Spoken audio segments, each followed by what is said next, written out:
Olá, muito bom dia a você. Este é o Jornal da CBN. Eu sou Milton Jung. Ao nosso lado está Cássia Godoy. Bom dia para você, Cássia. Bom dia, Milton. Bom dia aos ouvintes do Jornal da CBN. Juntos acompanhamos agora os destaques desta quinta-feira, 29 de setembro de 2022. 7 candidatos à presidência da República participam hoje do último debate antes do primeiro turno, que pode determinar se a disputa vai terminar no domingo. Além de Lula, Bolsonaro, Ciro Gomes e Simone Tebet, participam Soraya Tronic, Felipe Dávila e Padre Kelmon. Hoje também termina a propaganda política obrigatória no rádio e na TV e será divulgada uma nova pesquisa Datafolha. O principal compromisso de campanha dos candidatos hoje é a preparação para o debate da TV Globo, que começa às 10h30 da noite e será transmitido pela CBN. Ontem, Lula e Ciro Gomes já tiraram o dia para se preparar para o embate. O petista recebeu o apoio de 3 ex-presidentes do Supremo Tribunal Federal, Celso de Mello, Carlos Veloso e Nelson Jobim. O presidente Jair Bolsonaro esteve na Baixada Santista e fez a live eleitoral diária de um local não identificado em Brasília. Na transmissão ao vivo, ele voltou a reclamar de ter sido proibido de fazer a live no Palácio da Alvorada e atacou o presidente do TSE, Alexandre de Moraes. Bolsonaro acusou o ministro de trabalhar para Lula e sinalizou novamente que não aceitará o resultado da eleição se ele não sair vitorioso.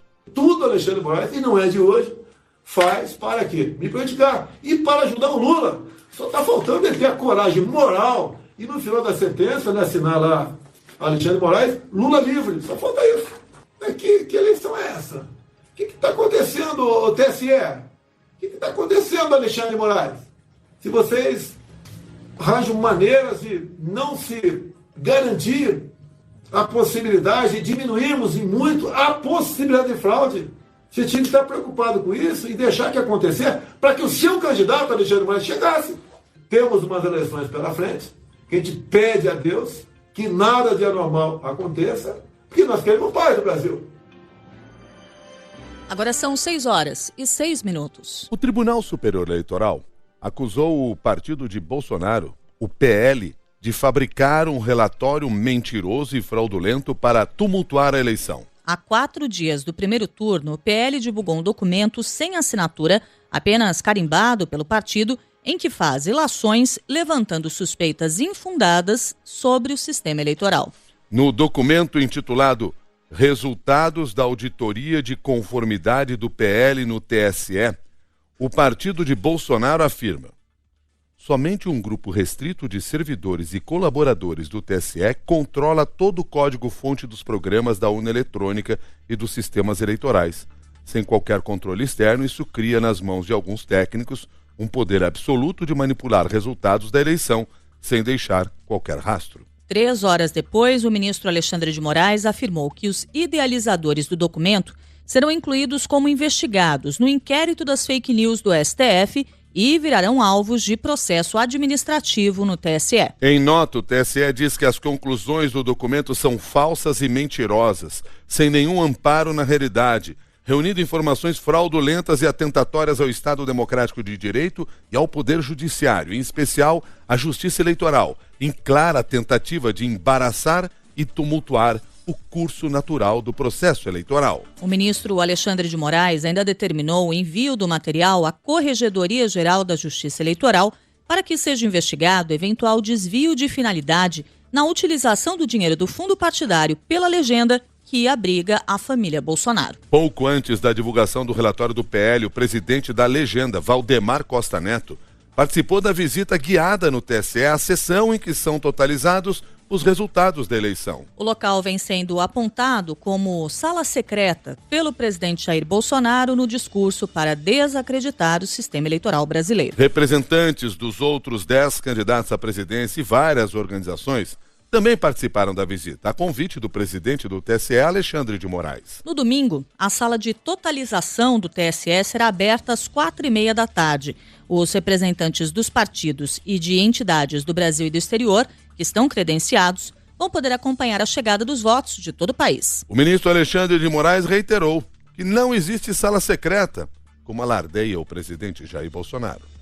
É uma sala, como vocês puderam ver, é uma sala aberta, é uma sala clara, Não é nem sala secreta, nem sala escura. Essa sala, é importante que se coloque, ela não conta votos. Não há contagem manual de votos. A partir do momento em que cada urna eletrônica é finalizada, já sai o boletim de urna com os votos, isso entra no sistema e esse sistema faz a totalização a partir do programa que nós mesmos, e vocês acompanharam, lacramos as urnas no dia 2 de setembro. Ou seja, não há participação humana nisso.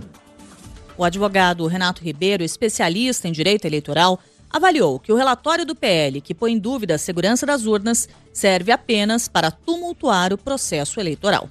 O resultado desse documento, sem a menor consistência, é simplesmente fazer uma divulgação de notícias enviesadas, até fraudulentas, para criar um clima de instabilidade e de dúvida a respeito da urna eletrônica. Um tema que já foi debatido, que já foi trazido tantas vezes pela imprensa, por entidades da sociedade civil, e evidentemente que não há fraude, que não há nada que comprometa a lisura das eleições.